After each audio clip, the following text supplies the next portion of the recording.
Keep your swearing at me to a minimum. We'll go from there. Okay, share. So tonight, I believe I talked about that we were going to look at the official rules interpretation. So I nipped this file off of the FIBA website. It's the official basketball rules, official interpretations for 2022.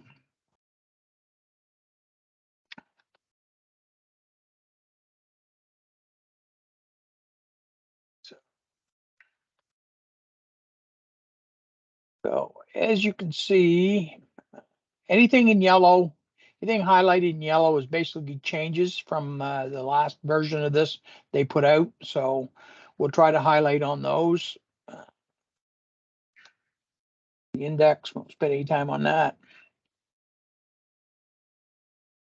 So first area that we're going to talk about is teams that surround garments. Now, I've seen the test. I looked at it. There's no questions on this, but you should know this for use when you're on the court. So high school rules in New Brunswick, high school and below, we're not enforcing the garment slash compression versus t-shirts. I mean, t-shirts are fine. We should try to keep them all the same color, but let's don't get too wrapped up in it. So the rule statement is all players on the team must have all their arm and leg compression garments, headgear, wristbands, headbands, and tapings of the same solid color. So the two examples they give, A1 wears a white headband, A2 wears a red. On the court, that's not permitted. A1 wears a white headband, A2 wears a red wristband. Again, it's not permitted because they're not the same color. Second statement is the wearing scarf style headbands is not permitted. So anything that you see pictured there is an example of a scarf style headband. They're not permitted. I could just see somebody coming on the court with one of those now and somebody else grabbing that tail sticking out the back end. They jerk somebody's head around, hurt somebody's neck. So don't let them wear them, as they're illegal, even at the high school level. So just a couple other examples. A6 requests substitution. Referee discovers A6 is wearing a non-compression t-shirt under the shirt. By rule, he can't wear that. He needs to take it off. It can only be compression garments. Again, high school and below in the province of New Brunswick, if look, you're not going to stop a kid from playing for that. Quite frankly, in a lot of cases, we're lucky that they all got the same color uniform. So second example is A6 wears a compression garment under the shorts extending to A, above the knees, or B, the ankles. Either case, a compression garment is legal and may be worn with any length. All players on the team must have all their arm and leg compression garments, headgear, wristbands, and tapings of the same solid color.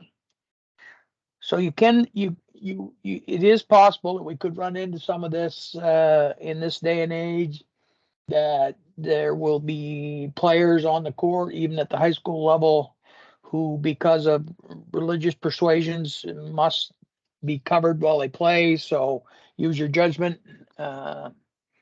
You're not going to not permit them to play. So just, like I say, common sense and go from there.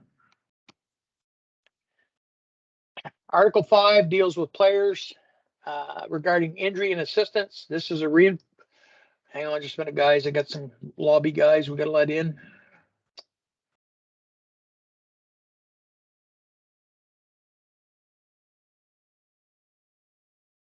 I think everybody's in. Okay, so this is around players who are injured, appear to be injured, or are in need of assistance, and as a result, any person permitted to sit on the team bench, which would be the head coach, first assistant coach, substitutes, excluded players, or accompanying delegation members of the same team. If any of those people enter the court, that player is considered to have received treatment or assistance, whether or not actual treatment or assistance was performed. So if a kid gets hurt on the court or goes down, maybe even has the wind knocked out of them, if somebody comes off the team bench area to administer to that player, they enter the court, then that player is deemed to have received assistance. and by rule must be substituted. So in the first example, A1 appears to have injured his ankle and the game is stopped. Team A, doctor, enters the court, treats A1's injured ankle. The doctor enters the court, but A1 has already recovered. The head coach enters the court to look after the injured player. Or D, the first assistant coach, substitute, excluded player, or any other accompanying delegation member enters the court, but does not treat A1. In all four of those cases, A1 has been deemed to have received treatment and must be substituted. Whether or not they do anything with him or not, if they enter the court to look at him, he's been deemed to have received treatment. So example one, A1 receives assistance from the team's physiotherapist who enters the court and fixes the loose taping. In that case, again, A1 received assistance and shall be substituted. Example 5.4, example one, A1 receives assistance from the team's doctor who enters the court to find A1's lost contact lens. Again, he entered the court, A1's received assistance shall be substituted. Statement, any person permitted to sit on the team's bench while remaining in the team's bench's area provides assistance to a player on their own team. If the assistance does not delay the game from being restarted promptly, the player is not considered to have received any assistance and shall not be required to be substituted. So basically what that says, the doctor looks on from the team bench area but doesn't enter the court and deems that player is good to go, or whatever he says to him, he has not entered the court, so therefore that player has not been considered to receive treatment and does not have to be substituted. 5.6, example B1, fouls A1 in the act of shooting close to the team A bench area. The ball does not enter the basket. While A1 attempts two or three free throws, team A manager or A6 from the team bench area passes a towel, water bottle, or headband to any other team A player on the court, or team A physiotherapist from the team's bench area fixes a loose taping of any other team A player on the court, or sprays the player's leg, or massages the player's neck, etc. In interpretation, in both cases, the team A player has not received an assistance that delays the game from being restarted promptly. The team A player shall not be required to be substituted. A1 shall continue to attempt two or three free throws. Second example, B1 fouls A1 in the act of shooting close to team A bench area. The ball does not enter the basket. After the foul, A1 falls on the court and into the team's bench area. A6 stands up and helps A1 to his feet. A1 is ready to play immediately, at the latest within approximately 15 seconds. So in that case, come on. The interpretation is A1 has not received an assistance that delays the game from being restarted promptly. A1 shall not be required to be substituted and shall attempt two or three free throws. Next example, A1 is awarded two free throws. While the referee communicates the foul at the scorer's table, A1 goes to a place in front of the team's bench area at the far end of the court and asks for a towel or a water bottle. Any person from the team bench area passes A1 a towel or a water bottle. A1 dries the hand or takes a drink. A1 is ready to play immediately, at the latest within approximately 15 seconds. Again, in that, the interpretation is that they have not received assistance that has delayed the game from being restarted promptly. A1 shall not be required to be substituted and shall attempt two free throws. Next example, A1 scores a goal. Thrower in B1 indicates to the referee that the ball is wet. Referee stops the game. Any person from the team B bench area comes onto the court and dries the ball or gives a towel to B1 to dry the ball. In both cases, B1 has not received assistance that delays the game from being restarted promptly. B1 shall not be required to be substituted. The game shall be resumed with the team B throw in from any place behind the end line except from directly behind the backboard. Referee shall hand the ball to team B player for the throw in.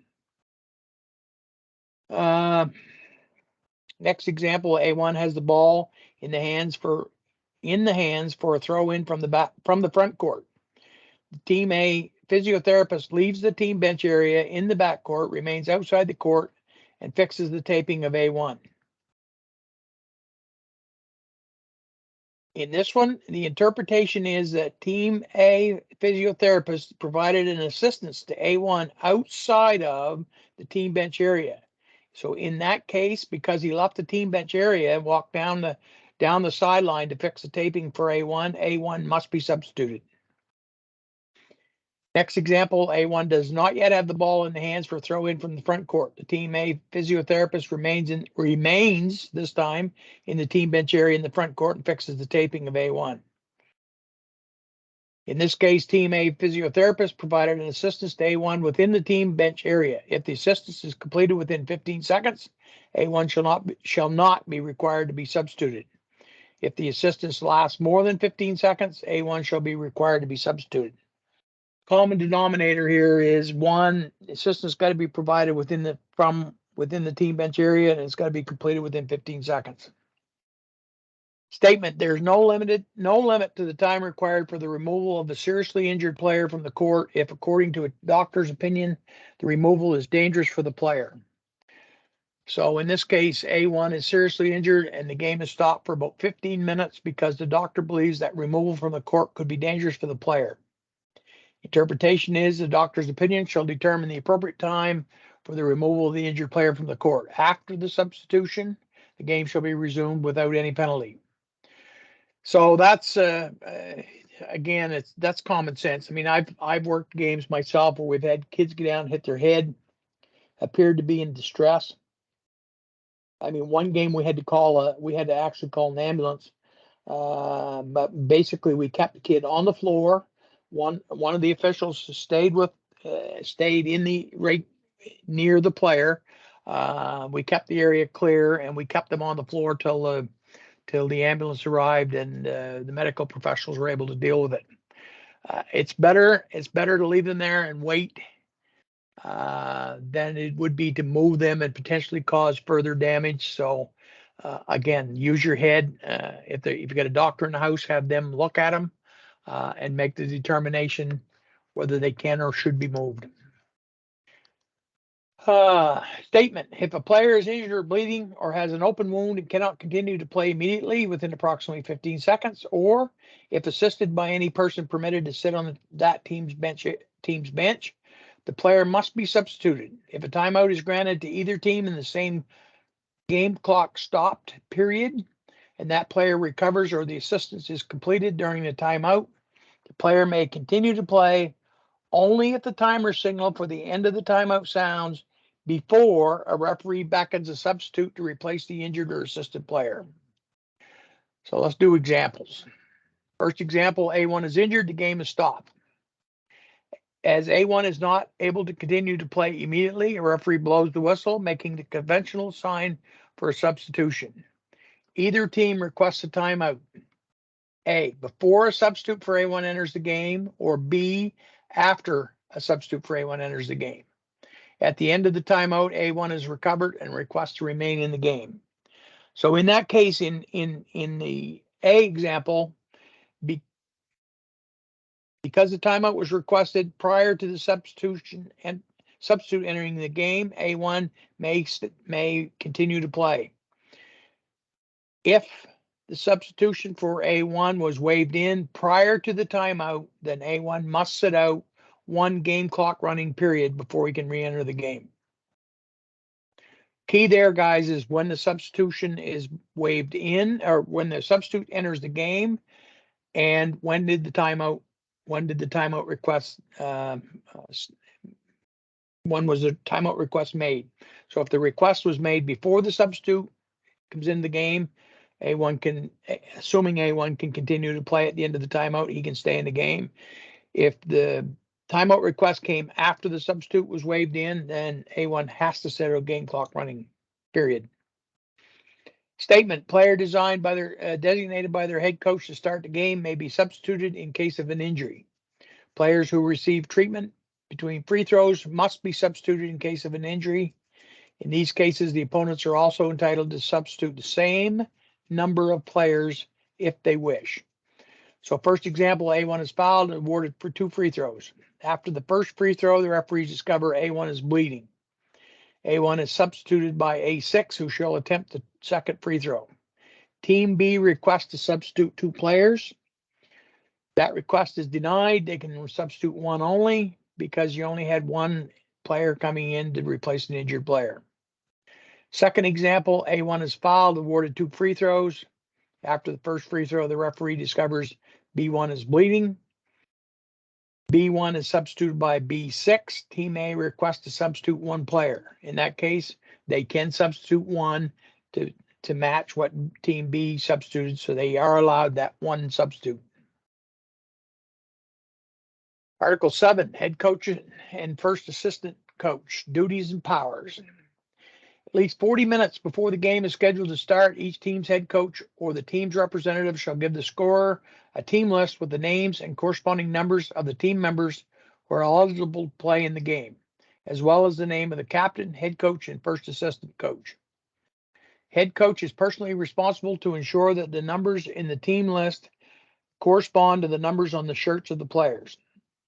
At least 10 minutes before the game is scheduled to start, each head coach shall sign the score sheet confirming that the names and corresponding numbers of the team members are entered on the score sheet correctly, as well as the names of the captain, the head coach, and the first assistant coach. So this is the rule. This is something that we probably are very weak on in our zone. The first thing that this tells me, this statement is that we should have bodies on the court 40 minutes prior to the game. You should be out there that early anyway to get ready, physically get your body ready and to get your head ready and into the game. You should have already done your pregame with your partner. You should check with 10 minutes prior to the start of the game. You should check with the coaches to make sure that they confirm that they've listed their starters. Did that say starters? Yes, starters, and they're confirming the numbers. Dave, I see you popped your mug up there. Did you want to add something?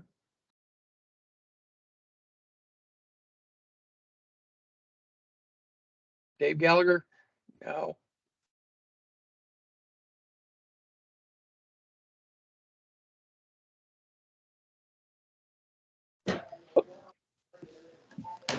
There you go. Hey, Pete, what's up? Not much. I see you had flashed your camera on there, but I was wanting to know if you had something you wanted to add.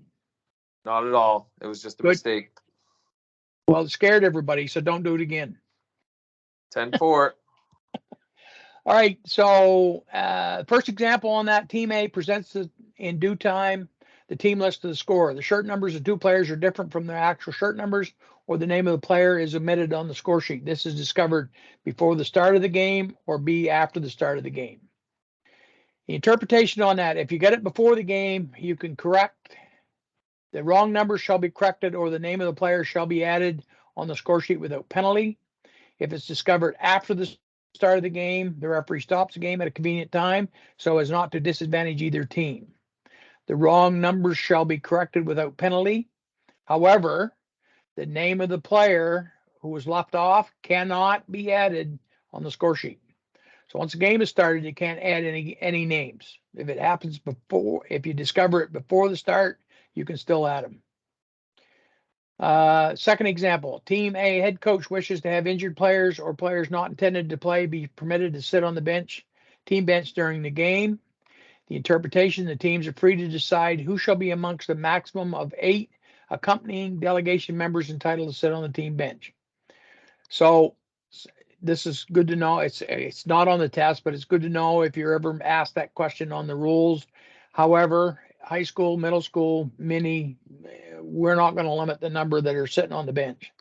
I mean, I've seen some middle school and mini teams come in with 18 players. So you're certainly not going to go down there, tell a bunch of 11-year-olds that, you know, at the 6 sitting down at the end of the bench that they're too many and you can't be there. So don't do that.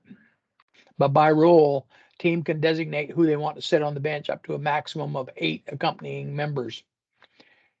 Next statement, at least 10 minutes before the game is scheduled to start, each team's head coach shall confirm the 5 players who are to start the game. Before the game starts, the scorer shall check if there's an error regarding these 5 players, and if so, the scorer shall notify the nearest referee as soon as possible. The error is discovered before the start of the game, the starting 5 players shall be corrected. If the error is discovered after the start of the game, the error shall be disregarded. So in the example, it's discovered that one of the players on the court is not one of the confirmed starting 5. This occurs before the start or B, after the start. In the first, if it's discovered before the start, the player shall be replaced by one of the 5 players who were slighted without any penalty. If it's discovered after the start of the game, you ignore it and the game continues without penalty. Second example, the head coach requests the scorer to enter the small X on the score sheet for the 5 players who are to start the game. Interpretation, the head coach shall personally confirm the 5 players who are to start the game by marking a small X by each player's number in the player in column of the score sheet. Example, the Team A head coach and Team A first assistant coach are disqualified.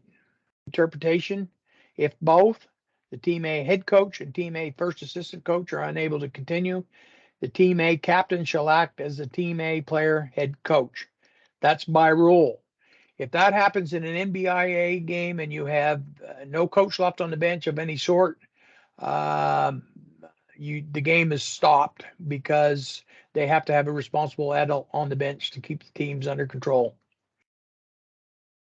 But by rule, by the FIBA rules, the Team A captain can continue, shall continue and act as the Team A player head coach. Playing time, tied score in overtime. Interval play starts 20 minutes before the game is scheduled to start. When the game clock signal sounds for the end of the quarter or overtime, when the backboard is equipped with red lighting around its perimeter, the lighting takes precedence over the game clock signal sound. In the case of instant replay system, IRS, review at the end of a quarter or overtime only after the referee communicates the final decision. We don't have to worry about that last piece. How's it also living in a small community like I did? We never.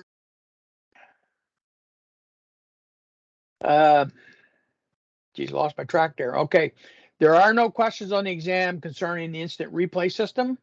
There are a number of changes about the instant replay system. We don't have it anywhere in Zone 1. Matter of fact, I'm not sure we have it anywhere in the province. So in these clinics, we're not going to spend a lot of time when the IRS part comes up. Next example, B1 files A1 the act of shooting with 0.1 seconds before the game clock signal sounds for the end of the quarter. A1 is awarded 2 free throws. Interpretation, if the IRS is not available, the referee should consult each other. They decided that B1's foul occurred before the game clock signal sounded. A1's free throw shall be administered immediately. The game shall be resumed as after any last free throw with 0.1 second on the game clock. A1 is fouled in the act of shooting after the game clock signal sounded for the end of the quarter. In this one, the interpretation is the foul shall be disregarded as it occurred after the end of playing time for the quarter, unless it is unsportsmanlike foul or a disqualifying foul, and there is a quarter or overtime to follow. If the game clock showed more than 0.0 when the foul occurred, A1's goal shall count as the game clock stopped at this time. B1 shall be charged with a personal foul. A1 shall attempt 1 free throw. During the free throw, players may occupy the free throw rebound places they are entitled to. The game clock shall show the time remaining. In this case, it would be it'd be more than 0.0, whatever it was. The game shall be resumed after any last free throw. Next example, B1 fouls A1 on the shot for a field goal simultaneously with the game clock signal sounding for the end of the first quarter. The ball A enters the basket, B does not enter the basket. The review, the review can be used. Okay, we don't have it. B1 to decide whether B1's foul occurred before the game clock signal sounded for the end of the quarter. And if so, whether A1 shall be awarded free throws. We don't have IRS, so if the game clock showed 0.0 when the foul occurred, B1's personal foul shall be disregarded and A1's goal shall not count. The first quarter is ended. After the referee has communicated the final decision, the timer shall start the stopwatch to measure the interval of play. Second quarter shall start according to the alternating possession procedure. If the game clock showed more than 0.0 when the foul occurred, In case A, where the ball went in, A1's goal shall count. A1 gets 1 free throw. If it happened, the ball didn't go in, A1 is awarded 2 or 3 free throws. In both cases, as the game clock shall be stopped at the time when the foul occurred, B1 shall be charged with a personal foul. During the free throw, players may occupy the free throw lanes that they're entitled to. Game clock shall stay where it is and start and the game shall resume as after any last free throw. Last example, A1 attempts a shot for a 3-point goal. Ball is in the air when the game clock signal sounds for the end of the game. After the horn goes, B1 fouls A1, who is still airborne. The ball enters the basket. Okay, so in that case, A1 shall be awarded 3 points. B1's foul against A1 shall be disregarded as it occurred after the end of playing time, unless it is unsportsmanlike or a disqualifying foul and there is a quarter or overtime to follow. Okay, before we roll up the next one, anybody got any questions, concerns? Yeah, Peter, I missed the last session, but I got a question. I think it's probably going to be for Dave for the most part. I noticed in the ACA and CIS games and that they've been telling the bench to sit down quite a bit during the celebrations. Is that a primary focus this year, or do you know?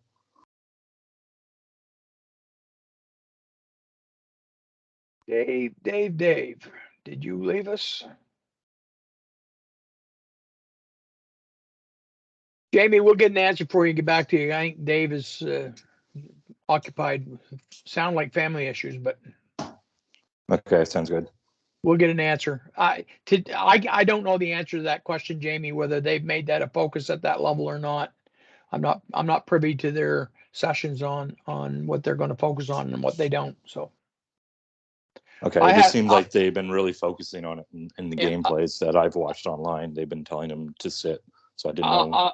I'll put it to you this way. I haven't seen any documentation that indicated that should be a something to watch for, but quite frankly, in their ACAA or AUS panel sessions, they may very well have discussed it and decided that that was the route they were going to do to try to make sure that they don't. It could be around game management too, Jamie, but I'll get Dave to send us out an answer on that. So. Okay, sounds good. Thanks, Pete. Article 9, start and end of a quarter, overtime of the game. Game cannot start unless both team has a minimum of 5 players on the court ready to play. That's not new. That's always been that way. At the start of the second half, Team A cannot present on the court 5 players because of injuries, disqualifications, etc. Interpretation, the obligation to present a minimum of 5 players is valid only at the start of the game. Team A shall continue to play with fewer than 5 players. So the requirement to have 5 on the court is only at the start of the game. I mean, if you had a rough game and you had 5 people foul out in the first half, you could conceivably have one team playing with 3 players. Hopefully it doesn't happen, but it could. The game continues. Close to the end of the game, A1 is charged with a 5th foul and leaves the game. Team A shall continue the game with only 4 players as they have no more substitutes available. As Team B is leading by more than 15 points, the Team B head coach, demonstrating fair play, wants to remove one of the players to also play with 4 players. The request by Team A head coach to play with fewer than 5 players shall be denied. As long as a team has sufficient bodies available, 5 players shall be on the court. So the gesture is, look, it's good gamesmanship. It's polite, it's fair, and all that. But you have to deny it because as long as he's got enough players, they're going to field a team of 5. Next statement, Article 9 clarifies which basket a team is to defend and which basket it is to attack. If by confusion, any quarter or overtime starts with both teams attacking, defending the wrong basket, the situation shall be corrected as soon as it is discovered without placing either team at a disadvantage. Any points scored, time used, fouls charged, etc., before the stopping of the game remain valid. So after the start of the game, the referee discovers that teams are playing in the wrong direction. In that case, the game shall be stopped as soon as possible without placing either team at a disadvantage. Teams shall exchange baskets and the game shall be resumed from the mirror opposite place nearest to where the game was stopped. I mean, that's an easy one. If you find out they're going the wrong way, the first dead ball or the first time that, you've got a chance to stop it without, the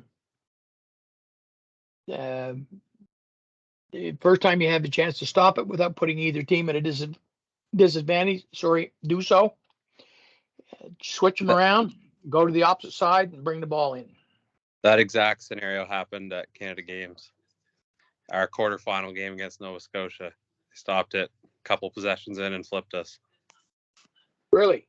Yeah. Dave was not on the game. I will say that. So we can't blame it on Dave? No. Even though he's not here. So thank you, Joel. That's interesting. It just goes to show you that even at that level, I mean, you can have things like that happen, right? So I did get a text message that said that the bench decorum at the ACAA and CIS levels has been an issue, and it's something they've been working to try to clean up. So Jamie, that would tell me that they have issued to the ACAA panel and the CIS panel that they are to crack down on that, and that's why you're seeing more of it. Okay, thanks. So it's not a high school dictation. Yeah, then? no, it's more at the college level.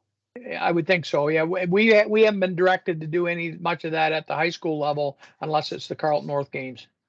Well, it might be Heartland too. It's usually when we both play. I can't stir anything up there, can I? So, okay, so where are we here? I think 9.6 statement. The game shall start with a jump ball at center circle. That's again, that hasn't changed. During the interval of play before the game, A1's charged with a technical foul. Before the start of the game, Team B head coach designates B6 to attempt one free throw. However, B6 is not one of the Team B starting five. Interpretation. Only one of the designated Team B starting five shall attempt the free throw with no lineup. A substitution cannot be granted before playing time has started. Then the game starts with a jump ball. So you're going to shoot one free throw by one of the five designated starters off of Team B. Then you're going to start the game with a jump ball. During the interval play before the game, Team A player is charged with an unsportsmanlike foul against the Team B player. That Team B player shall attempt two free throws with no lineup before the start of the game. If that Team B player is confirmed as one of the five players to start the game, that player shall remain on the court. If that Team B player is not confirmed as one of the five players to start the game, that player shall not remain on the court. The game shall start with the five designated Team B starters, and the game will start with a jump ball. That one seems a little odd to me that you can't. I mean, in this case, you've got two teams warming up, and somebody from Team A, as they're circling at center court, punches somebody from Team B. That Team B person he punches is the one that shoots the free throws. But if he's not designated as one of the starters, then he shoots the free throws and then goes to the bench, and the five starters come in and start. But you can't use a non-starter in the technical. It seems at loggerheads to me, but anyway, that's the way they've designated it, and that's the way we'll do it. Statement. If during an interval of play before the game, a player designated as one of the starting five players is no longer able or entitled to start the game, that player shall be replaced by another player. In that case, the opponents are entitled to replace one of their players of its starting five if they wish. So during the interval play, 7 minutes before the game, A1 becomes injured. A1 is one of the Team A's starting five. A1 shall be replaced with another Team A player. In this case, Team B is entitled to replace one of its starting five players if they wish. During the interval play, 4 minutes before the game, A1 is charged with a disqualifying foul. A1 is one of the Team A starters. Same deal. He'll be replaced by another Team A player, and in that case, Team B can replace one of their starters if they wish. I haven't seen too much of that where they're matching up starters in high school locally, but maybe they do. Maybe I've just missed it. But anyway, if one of the designated starters can't start, they can be replaced, and then the opposition can replace one as well. Status of the ball, Article 10. The ball does not become dead and the goal shall count if made when a player is in the act of shooting for a goal and finishes the shot with a continuous motion while a player of the defensive team is charged with a foul against any opponent after the continuous motion of the shooter has started. This statement is equally valid if any defensive player or any person permitted to sit on the team bench is charged with a technical foul. So the example, first one, A1 is in the act of shooting for a goal when B2 fouls A2. A2 is not the shooter.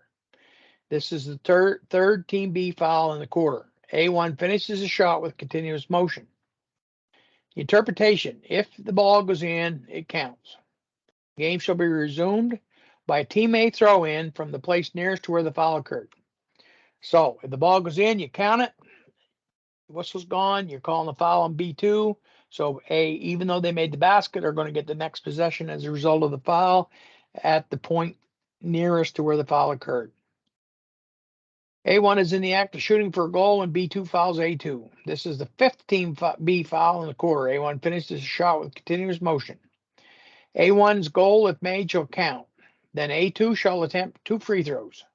Game shall be resumed as after any last free throw. A1 is in the act of shooting for a goal when A2 fouls B2.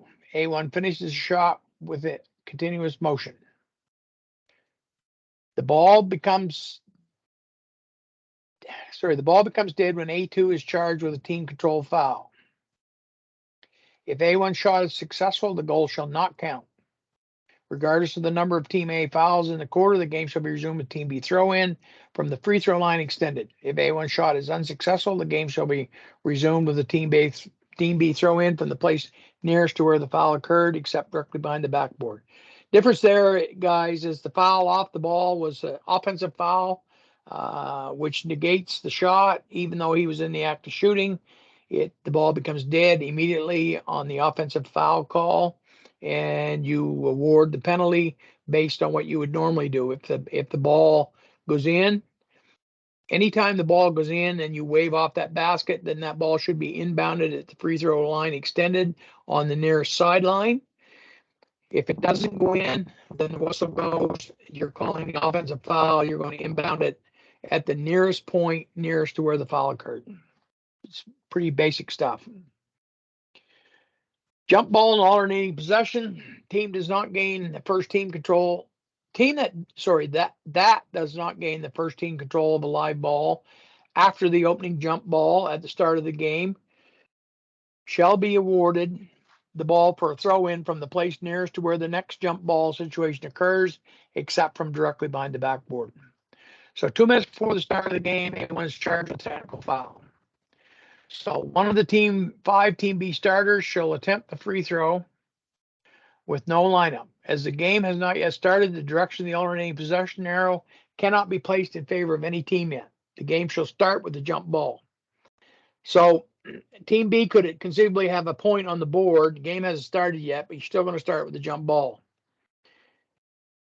Next example, a crew chief tosses the ball for the opening jump ball. Before the ball reaches its highest point, jumper A1 touches the ball, which is, of course, a violation.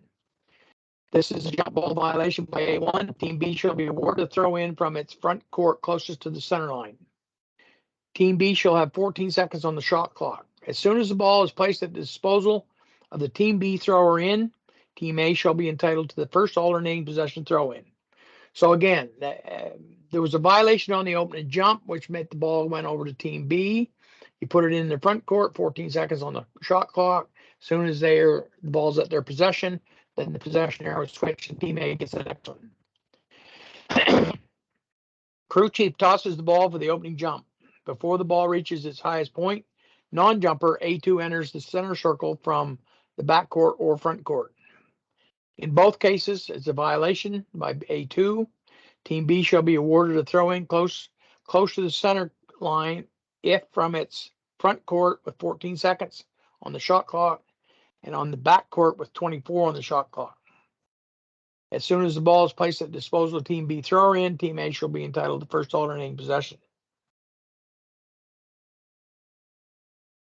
So I'm assuming that front court, back court, and Dirk or one of you that that are solid on this. I assume it's designated by where the guy violated from. If he violates from his front court, then I assume it would go to the opposite team's back court. If he violates from his back court, it would go to the opposite team front court, and that would determine what time is left on the shot clock when the ball comes in. Or that's what I'm sticking with anyway. Crew chief tosses the ball for the opening jump ball. Immediately after the ball is legally tapped by jumper A1, a held ball between A2 and B2 occurs, or a double foul between A2 and B2 occurs. In both cases, as the control of a live ball was not yet established, the referee cannot use the alternating possession procedure. Crew chief shall administer another jump ball in the center circle, and it has to be A2 and B2 that jump, because in A, it was a held ball between the two, and in B, it was a double foul between the two. The time consumed on the game clock after the ball was legally tapped and before the held ball or double foul occurred shall remain valid. Next example, the crew chief tosses the ball for the opening jump. Immediately after the ball is legally tapped by jumper A1, the ball goes directly out of bounds, or B, it is caught by A1 before it touches one of the non-jumpers on the court. In both cases, Team A shall be awarded a throw-in as a result of A1's violation. So in point A, Team A caused the ball to go out of bounds, which means Team B is going to get it. Second one, A1 catching the ball after he tapped it before anybody else touches it is a violation, which means Team B is going to get the ball. Both cases, if the violation occurred if the throw-in is administered in the backcourt, Team B shall have 24 on the clock. Front court, it's 14. As soon as the ball is at the disposal of thrower in, Team A shall be entitled to the first alternating possession. Crew chief tosses the ball for the opening jump. Immediately after the ball is legally tapped by jumper A1, B1 is charged with a technical foul. Interpretation. Any Team A player shall attempt one free throw with no lineup. As soon as a Team A player receives the ball for the throw-in, the direction of the alternating possession arrow shall be placed in favor of Team B. The game shall be resumed with a Team B alternating possession throw-in from the place nearest to where the ball was located when a technical foul occurred. The throw-in is administered from his backcourt. Team B shall have 24 on the clock. Front court is 14. I had to read that one again.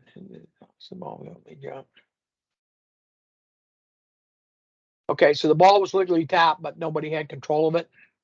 And because there was a technical foul in, and you have to blow your whistle, you have to shoot, you have to penalize the technical foul, which is one shot. And that gives Team A the first possession. So the next possession arrow would be to Team B, and they would get it after the free throw is attempted. Next one, crew chief tosses the ball for the opening jump. Immediately after the ball is legally tapped by jumper A1, A2 is charged with an unsportsmanlike foul against B2. In that case, B2 shall take two free throws with no lineup. As soon as B2 receives the ball, direction of the alternating possession arrow shall be placed in favor of Team A. Game shall be resumed with a Team B throw-in from the throw-in line in its front court as part of the unsportsmanlike penalty. Team B shall have 14 seconds on the shot clock. Difference in that one is first in 12-7, it was a technical foul, which the penalty is one shot. Resume the game where you stopped it. 12.8, it's an unsportsmanlike foul, which is two shots plus possession. So in that case, Team B shoots two, plus they get the possession. And then as soon as the balls come in, I think Team A is entitled to the next one. I believe that's right. Yes, the possession arrow is changed in the favor of Team A. So they get possession as part of the unsportsmanlike foul penalty, and the next alternating possession goes Team A. Team B is entitled to a throw-in under the alternating possession procedure. The referee and/or scorer makes an error, and the throw-in is erroneously awarded to Team A. Interpretation: after the ball touches or is legally touched by a player on the court, the error cannot be corrected. As a result of the error, Team B shall not lose its right to the next alternating possession throw in at the next jump ball situation. So once it's touched in the court, nothing you can do about it. Just don't take the next possession away from team B. 12-10 example, simultaneous with the game clock signal sounding for the end of the first quarter, B1 is charged with an unsportsmanlike foul against A1. Referees decide that the game clock signal sounded before B1's foul occurred. Team A is entitled to the alternating possession throw-in to start the second quarter.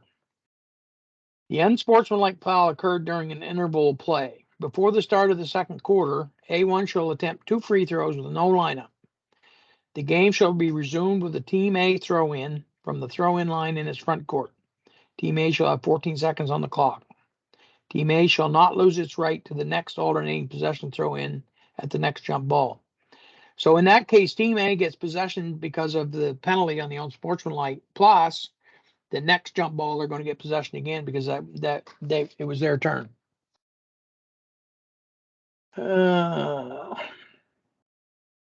Shortly after the game clock signal sounds for the end of the third quarter, B1 is charged with a technical foul.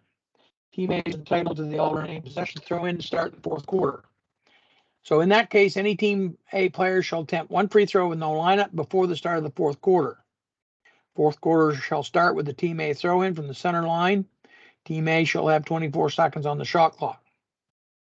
And the alternating possession arrow will switch to Team B as soon as the ball is made available to the Team A thrower-in.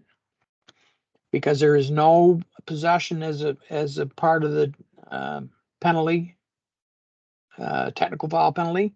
It's shot only. So they're getting it because they were entitled to the alternating possession, and that means that the next one goes to Team B. A1 jumps with the ball in the hands and is legally blocked by B1. Both players then return to the court with both of them having one hand or both hands firmly on the ball. Interpretation, that's a jump ball situation. Not a travel, it's a jump ball. Now, the defender, smart enough to get his hand off the ball before the offensive player lands, and the offensive player lands and is the only one touching the ball, then it would be a travel. But if they both got their hands on it, it's a jump ball. A1 jumps with the ball in the hands and legally blocked by B1. A1 then returns to the court having one hand or both hands still firmly on the ball while B1 is no longer touching the ball. Well, like I just said, it's travel. Examples, A1 and B1 in the air have their hands firmly on the ball after returning to the court. A1 lands with 1 foot in the boundary line. Interpretations, jump ball.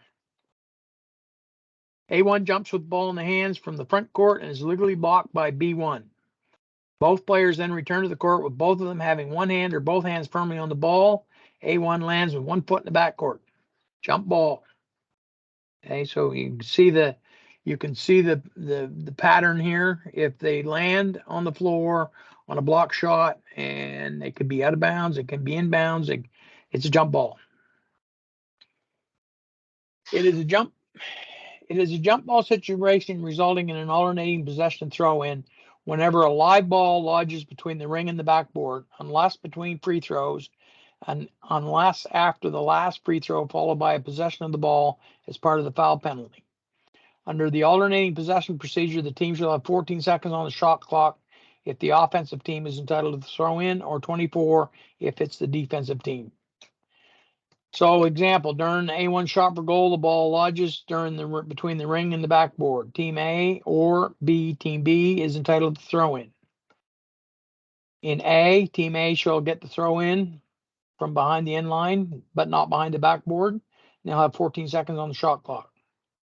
If it's Team B's entitled to possession, they get it on the end line, but not behind the backboard, and they'll have 24 seconds on the shot clock. Next one, A1 shot for a goal is in the air when the shot clock signal sounds, followed by the ball lodging between the ring and the backboard.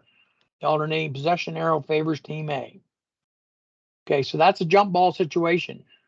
After the throw in from behind the end line, Team A shall have 14 seconds on the shot clock. The reason it's a jump ball situation and not a shot clock violation is the shot was released. The ball was in the air when the horn went. However, by lodging between the ring and the backboard, it has touched the ring, therefore negating any shot clock violation. But it is a jump ball, and it would be Team A's possession. Next example, B2 is charged with an unsportsmanlike foul against A1 during the act of shooting for a 2-point goal. During the last free throw with no lineup, the ball lodges between the ring and the backboard. A1 steps on the free throw line while releasing the ball. The ball misses the ring. In all three cases, the free throw is unsuccessful. The game shall be resumed by Team A throw in from the throw in line in its front court, and they'll have 14 seconds on the shot clock. And the reason for that is that the full penalty for an unsportsmanlike is 2 shots plus possession. So the last one, for whatever reason, the ball lodges, they violate the free throw line, or the ball misses the ring. All that means is that shot is unsuccessful, and you continue to the next part of the penalty, which is possession at the free throw line throw in. Next example, after A1's throw in from the center line extended to start a quarter, the ball lodges between the ring and the backboard in Team A's front court. Jump ball situation. The direction of the alternating possession arrow should be reversed immediately in favor of Team B. The game should be resumed by a Team B throw in from behind the end line, except from directly behind the backboard. Team B shall have 24 seconds on the shot clock. So what's happened there is when you make the ball available to the thrower in from Team A, that's when the clock is supposed to shift. So the alternating possession should switch right then and go to Team B. So the jump ball situation caused by the lodged ball, you call a jump, you look at the scores table, and it should now show you Team B possession. Next example, the AP arrow favors Team A. During the interval of play after the first quarter, B1 is charged with an unsportsmanlike foul against A1. A1 shall attempt 2 free throws with no lineup, followed by Team A throw in from the throw in line in its front court to start the second quarter. The alternating possession arrow in favor of Team A remains unchanged. After the throw in, the ball lodges between the ring and the backboard in Team A's front court. That's a jump ball situation, and you're going to resume with the Team A throw in behind the end line in its front court, except from directly behind the backboard. Team A shall have 14 seconds on the shot clock. Direction of the alternating possession arrow should be reversed immediately after the Team A throw in is ended. Statement: a held ball occurs when one or more players from opposing teams have one or both hands firmly on the ball so that neither player can control the ball without undue roughness. First example, A1 with the ball in the hands is in the continuous motion to the basket to score. At this time, B1 places the hand firmly on the ball, and A1 now takes more steps than allowed by the traveling rule. It's a jump ball. Goes back to what we were talking about before. They land, both hands on the ball, 1 foot on the line out of bounds, 1 foot on the backcourt, all that. It's jump ball. Statement: a violation by a team during its alternating possession throw-in causes that team to lose the alternating possession throw-in. So with 4:17 on the game clock and a quarter during an alternating possession throw-in, thrower in A1 steps on the court while having the ball in the hands. A2 moves the hands over the boundary line before the ball is thrown in over the boundary line. Or C, thrower in A1 takes more than 5 seconds to release the ball. Interpretation: in all cases, this is a throw-in violation by A1 or A2.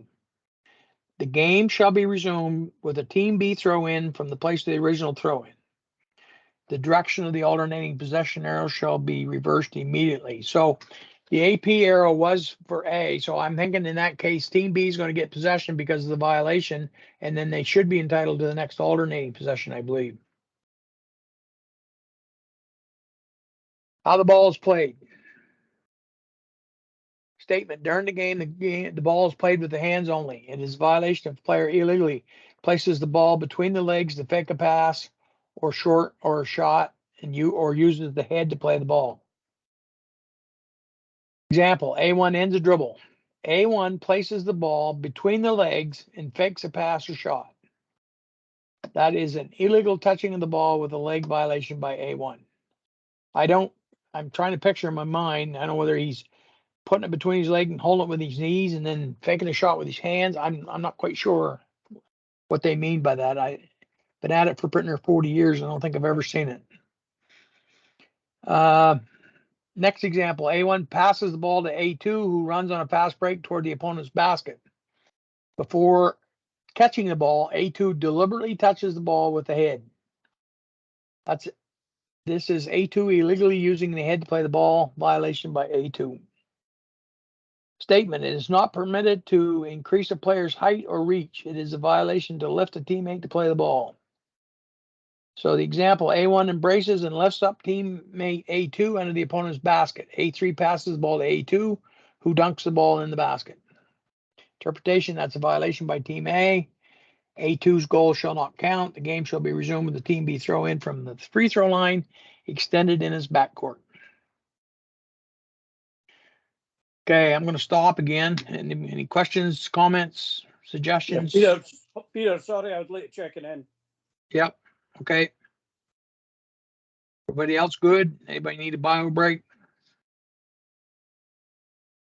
No? Good. We're going to keep on going.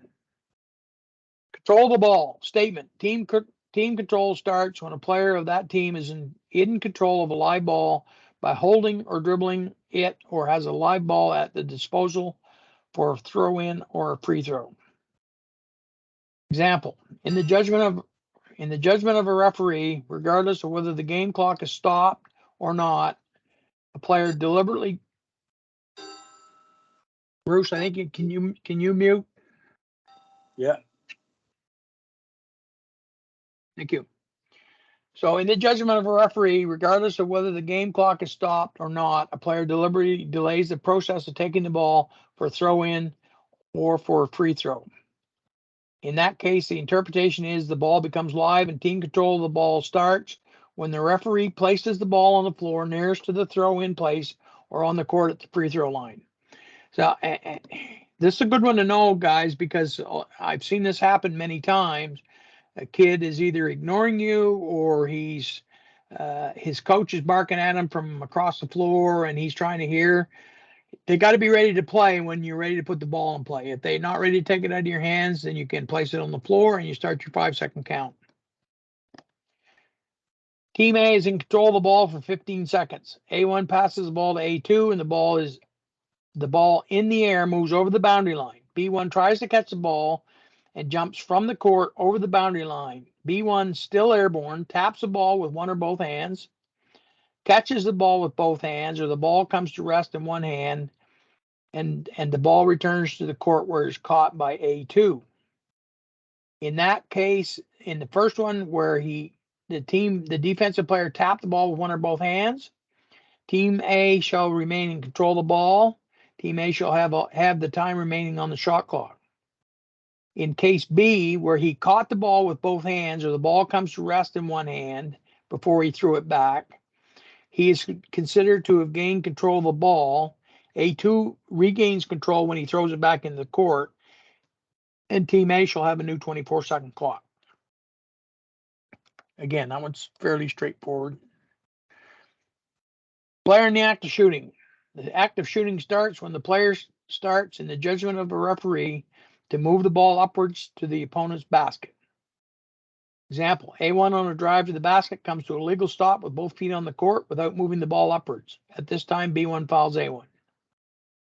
B1's foul did not occur against the player in the act of shooting, as A1 has not yet started to move the ball upwards to the basket. So it's a player foul. If you were in penalty, you might shoot bonus, but if it's less than penalty, the team A is going to regain possession, but they'll put it in on the nearest sideline. Statement, the act of shooting on a continuous movement on a drive to the basket starts when the ball has come to rest in the player's hands upon completion of a dribble or a catch in the air, and the player starts, in the judgment of a referee, the shooting motion preceding the release of the ball for a goal. Example 1. A1 on a drive to the basket ends a dribble with the ball in the hands and starts the shooting motion. At this time, B1 fouls A1. The ball does not enter the basket. So in that case, B1's foul occurred against the player in the act of shooting. A1 shall attempt 2 free throws. Game shall be resumed as after any last free throw. Next example, A1 jumps in the air and releases the ball on attempt for a 3-point goal. B1 fouls A1 before A1 returns with both feet to the court. Ball does not enter the basket. Interpretation, A1 remains in the act of shooting until returning with both feet to the court. A1 shall attempt 3 free throws. The game shall be resumed as after any last free throw. 15-6, A1 fouls B1 while holding the ball in the front court. This is a team control foul. In the continuous forward motion, A1 throws a ball into the basket. A1's goal shall not count. Team B shall be awarded a throw in from the free throw line extended in its backcourt. B1 fouls A1 on a drive to the basket with the front foot still on the court. A1 continues the act shooting, and because of B1's foul, the ball momentarily leaves A1's hands. A1 catches the ball with both hands and scores a goal. B1's foul occurred against A1 in the act of shooting. When the ball momentarily leaves A1's hands, A1 still remains in control of the ball, and therefore the act of shooting continues. The goal shall count. A1 shall attempt one free throw. The game shall continue as after any last free throw. Statement: when a player is in the act of shooting and after being fouled passes the ball off, that player is no longer in the act of shooting. B1 fouls A1 in the act of shooting. This is third team B foul in the quarter. After the fouls, A1 passes the ball instead of shooting it. When A1 passed the ball to A2, the act of shooting ended. The game shall be resumed with a team A throw in from the place nearest to where the foul occurred. If a player is fouled in the act of shooting, after which that player scores while committing a traveling violation, the goal shall not count, and 2 or free throws shall be awarded. So A1 with the ball in his hand drives to the basket for a 2-point goal attempt. B1 fouls A1, after which A1 takes 3 steps and commits a traveling violation, and then the ball enters the basket. You wave off the basket, doesn't count. A1 gets 2 free throws for being fouled in the act of shooting. Goal when made and its value. Value of a goal is defined by the place in the court where the shot was released from. A goal released from the 2-point goal area counts 2 points. A goal released from the 3-point goal area counts 3 points. A goal is credited to the team attacking the opponent's basket into which the ball entered. So the example, A1 releases the ball on a shot from the 3-point goal area. The ball is on its upward flight, is legally touched by any player who is within the team A's 2-point goal area. Ball enters the basket. A1 shall be awarded 3 points as A1's shot was released from the 3-point goal area. Second example, A1 releases the ball on a shot for a 2-point goal area.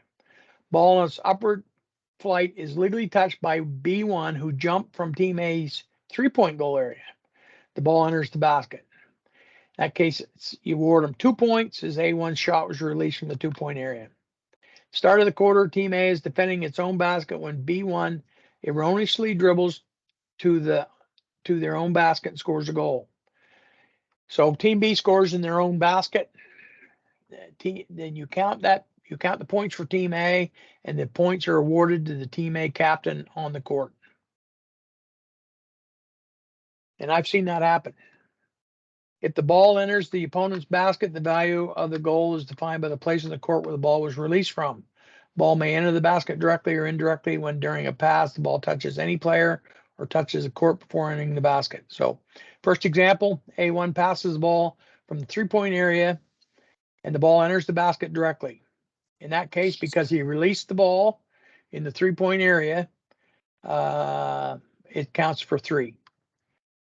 A1 passes the ball from the 3-point goal area. The ball touches any player on the court, A, in the team A 2-point goal area or in the team A 3-point area before it enters the basket. In interpretation, both cases, A1 shall be awarded 3 points. And that's because he released it from the 3-point area. Next example, A1 attempts a shot for a 3-point goal. After the ball is left A1's hands, it touches the court in team A's 2-point goal area. Ball enters the basket.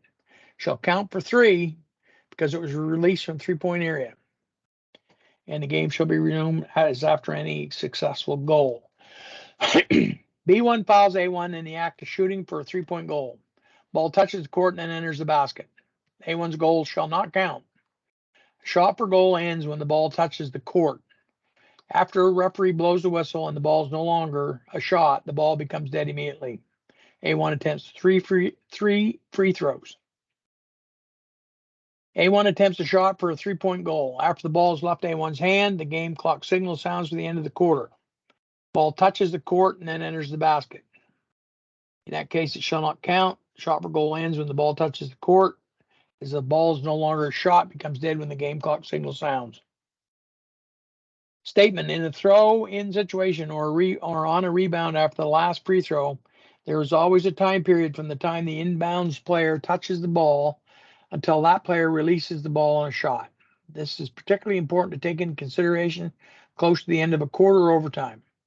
There must be a minimum amount of time available for such a shot before time expires. If 0.3 seconds or more is shown on the game clock or on the shot clock, it is the duty of the referee to determine whether the shooter released the ball before the game clock or shot clock sounded for the end of the quarter or overtime. If 0.2 or 0.1 seconds is shown on the game clock or the shot clock, the only type of valid goal that can be scored by any player is by tapping or directly dunking the ball, provided that the hands of the player are no longer touching the ball when the game clock or the shot clock shows 0.0. So Team A is awarded a throw in with 0.3 seconds or with 0.2 or 0.1 seconds shown on the game clock. The interpretation: the referee shall ensure the correct playing time remaining is shown on the clocks, and if it's 0.3 seconds, if during a shot for goal the game clock or shot clock signals for the end of the quarter or overtime, it's the responsibility of the referee to determine whether the ball was released before the game clock or the shot clock signal sounded.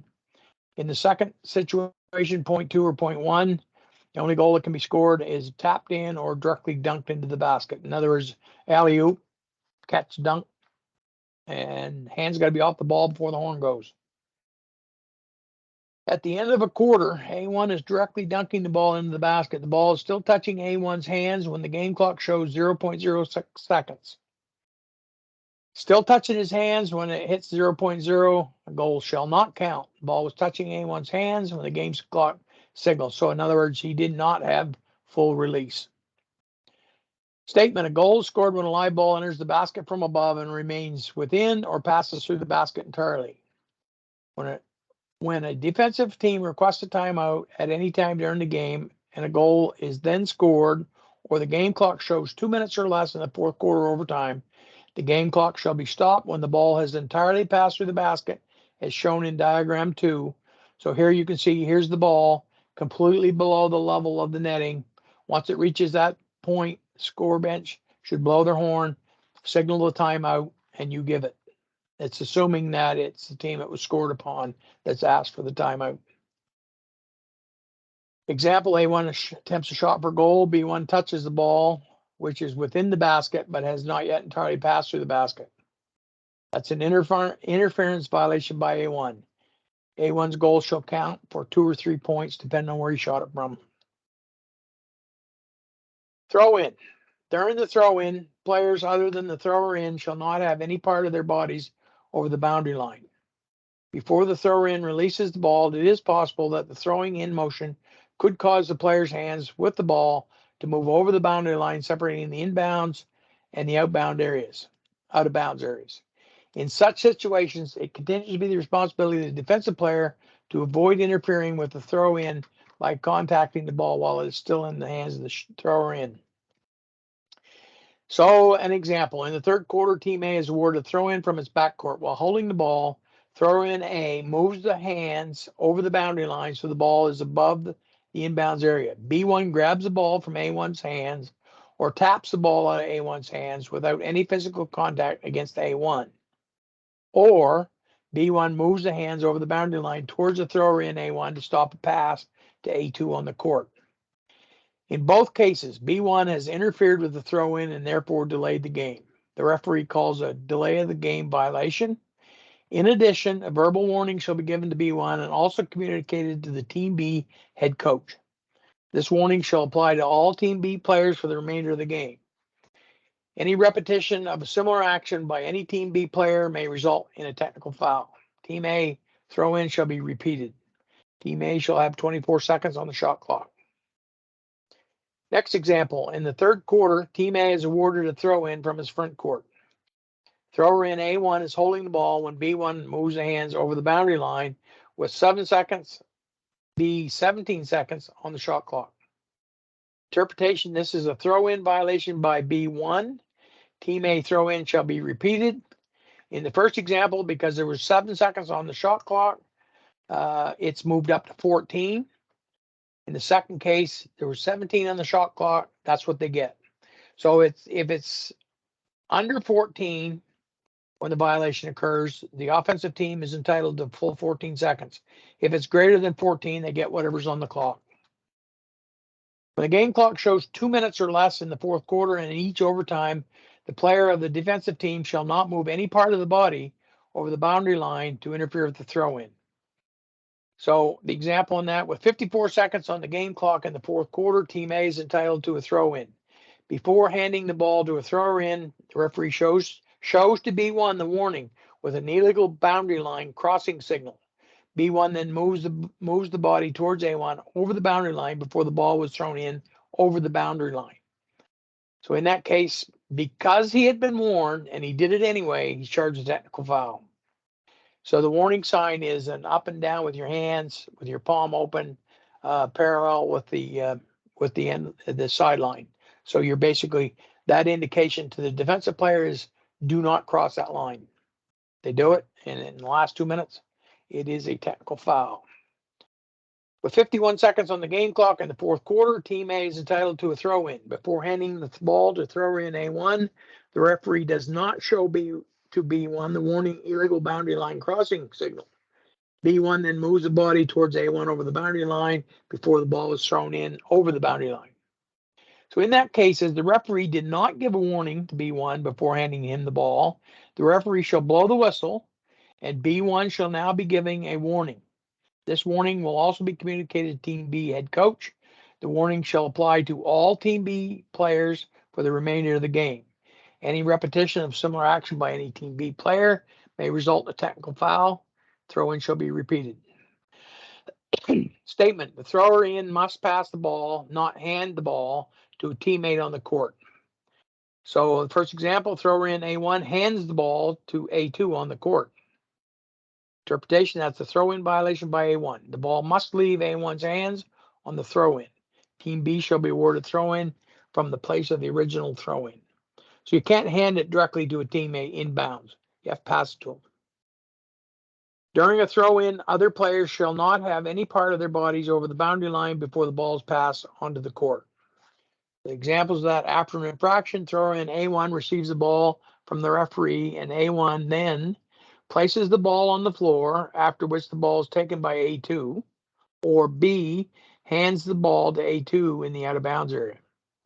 In both cases, it's a violation by A2 for moving the body over the boundary line before A1 passes the ball in over the boundary line.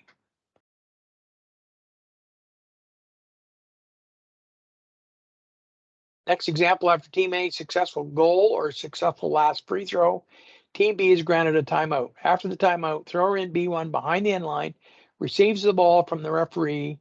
B1 then places the ball on the floor, after which the ball is taken by B2, who is also behind the end line, or hands the ball to B2, who is also behind the end line. In both cases, this is a legal play by B2. After a successful goal or a successful last free throw, the only restriction for Team B is that its players must pass the ball onto the court within 5 seconds. So as an example, anytime you've got a made basket by Team A, Team B, B1 can step out of bounds, can actually pass the ball across the end line out of bounds to his teammate B2, on the other side, still behind the end line, who can then pass it into another player. Great way to break a press. Sometimes if you're under defensive pressure, that is legal. And you notice they threw a timeout in there too, just to try to make it confusing.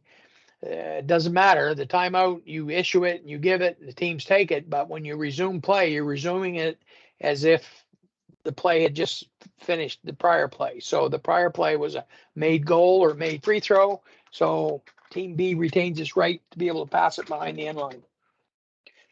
Actually, an interesting one. Is not one you see used much by teams, and I think it should be done more. But then I'm a ref, not a coach. If a timeout is granted to a team that is entitled to possession of the ball from its backcourt when the game clock shows 2 minutes or less in the fourth quarter in each overtime. The head coach, after the timeout, has the right to decide whether the throw-in shall be administered from the throw-in line in the team's front court or from the team's backcourt.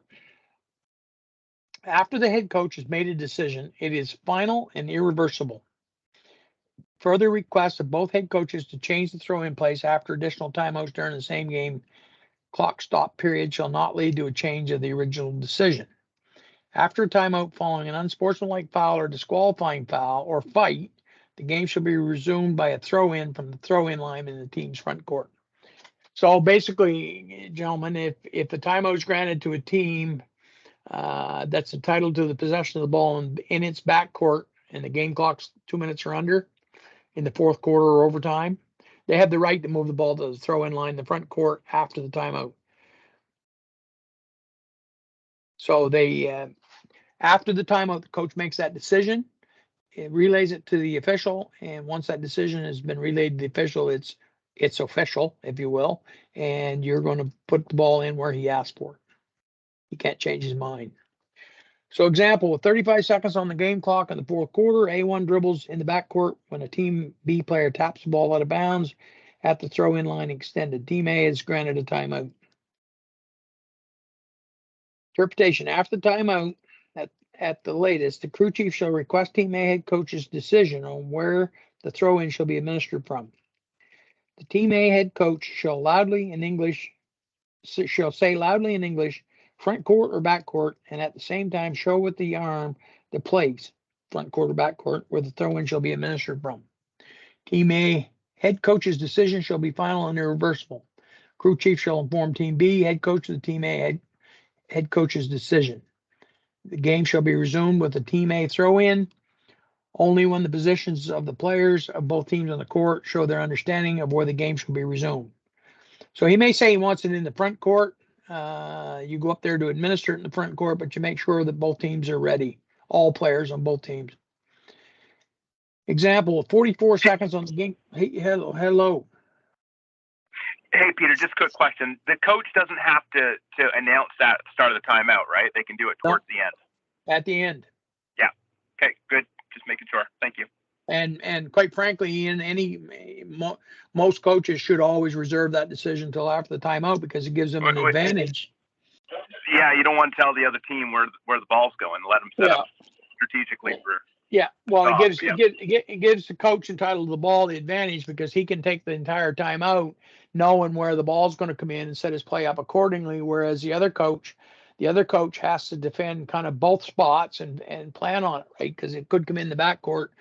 I guess I'd probably spend more time coaching my team to defend the front court throw in because you have a little more time. You have more time if the ball comes in the backcourt. So, but no, you're right, Ian. They don't have to announce it till after. Okay, thank you. Welcome. 44 seconds on the game clock. Fourth quarter, 17 seconds on the shot clock. A1 dribbles in the backcourt when a Team B player taps the ball out of bounds at the free throw line extended. A timeout is then granted to Team B or to Team A, or first to Team B and immediately after to Team A, or vice versa. So, interpretation: the game shall be resumed by a Team A throw in from the free throw line extended in its backcourt. Team A shall have 14 seconds on the shot clock. That's if Team B takes a timeout. If Team A takes a timeout, or if Team B takes timeout and then Team A takes timeout, if the Team A head coach decides then on whether he wants to throw in from the front or the back. If he takes it from the front court, the game shall be resumed with the Team A throw in from the throw in line in its front court, and they'll have 14 seconds on the clock, even though there were 17 on the shot. If he decides to take the throw in from the back court, he gets the full 17 seconds. But so in that case, by moving it to the front court, he's going to lose 3 seconds off the shot clock, and that's because it's considered a new possession in the front court, and it's only 14 seconds. With 57 seconds on the game clock in the fourth quarter, A1 attempts 2 free throws. During the second free throw, A1 steps on the free throw line, and a violation is called. Team B is granted a timeout. After the timeout, if the Team B head coach decides on the throw in from the front the throw-in line in the front court. Team B shall throw it in there, and they'll have 14 seconds on the shot clock. They throw it in the back court. They throw it in with 24 seconds on the clock. So that's just highlighting the where the shot clock will be set, depending on whether you take the ball in the front or the back.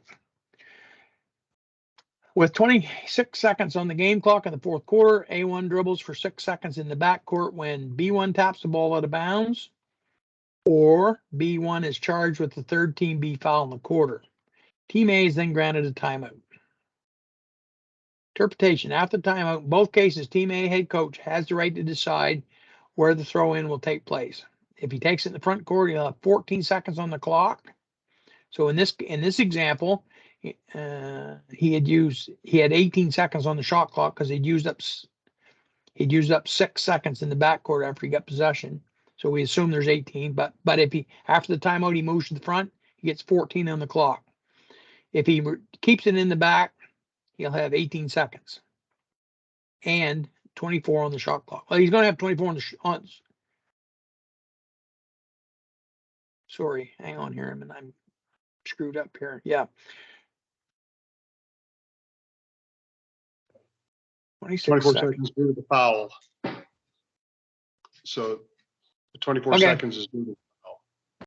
Yeah, but I was getting screwed up here with the game clock, Dirk, I think. So 26 less 6, there should be 20 on the game clock, right? Not, well, I don't know how they got to 18, but I get the 24 seconds on the shot clock because he took it in the backcourt because of the foul. But I don't understand the 18 seconds, I think. Taps the ball out of bounds. Okay, so in case Just a red herring, I think. maybe, I'm not sure. Because 24 minus 6 is your 18. So I think the 26 seconds on the game clock is just a red herring. One of those English lessons in a basketball exam. No, okay, so this down here is the game clock. So in situation A, the ball was knocked out of bounds, right? So there's no reset on the shot clock. So if he takes it in the backcourt, he would have had 24 less 6. He's going to have 18 seconds, right? However, in situation B, because there was a foul charge, and he takes the possession in the backcourt, he gets the full 24 seconds left on the shot clock, even though there's going to be only 20 seconds on the game clock. So, or the 20 seconds on the game clock could have been when the foul occurred. I don't know, but anyway, that makes sense to me now. Hopefully, it's just clear as mud to you guys. With 1:24 on the game clock in the fourth quarter, A1 dribbles in the front court when B1 taps the ball to the Team A backcourt where any Team A player starts to dribble again. B2 now taps the ball out of bounds in the Team A backcourt with 6 seconds or with 17 seconds on the shot clock. Team A is granted a timeout. After the timeout, if Team A head coach decides on a throw-in from the throw-in line in the front court, Team A shall have 6 seconds in the first case, 14 seconds in the second.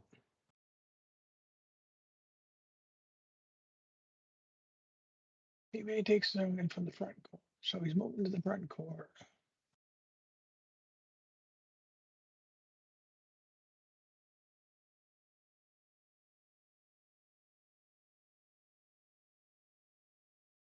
I guess I don't understand that one, but in the front court, Team A shall have 6 seconds.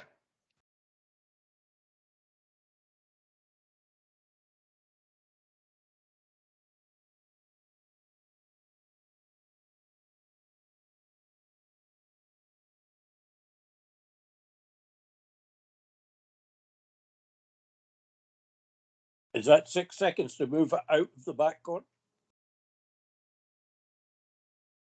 No, because you take a possession in the front. Okay, so I think here's the problem. So, here's the suggestion. So, the ball was tapped out by Team B. A tap out doesn't reset the shot clock. So, if he takes it in the front court, there's no reset on the shot clock. So he keeps the 6 seconds.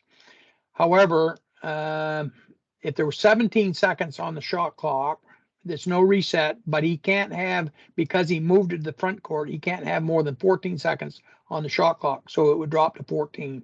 If he takes it in the back court, he still has the 6 seconds as indicated up here. Or if there's 17 seconds on the clock, he gets the 17 seconds. I think what the push is here is that they want to make you understand that a tap out, a defensive tap out of the ball doesn't reset the shot clock.